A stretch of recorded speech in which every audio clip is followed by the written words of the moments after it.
কি প্রজেক্ট? আমরা বৃষ্টির জল কিভাবে সংরক্ষণ করতে হবে তার উপর প্রজেক্ট বানিয়েছি। এখানে কি কি আছে? এখানে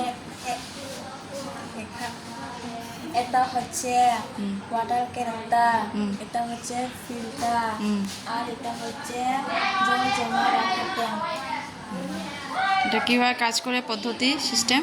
এখানে বৃষ্টির জলটা ধরে রাখা হবে, এখানে জলটা ফিল্টার হবে, এখানে এই ট্যাঙ্ক ফিল্টার জলটা জমা হবে।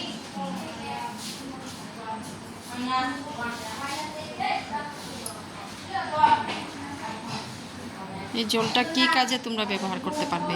স্নান করা, বাসন মাজা, কাপড় কাচা, কৃষিকাজ, আরও বিভিন্ন কাজে ব্যবহার করতে পারি।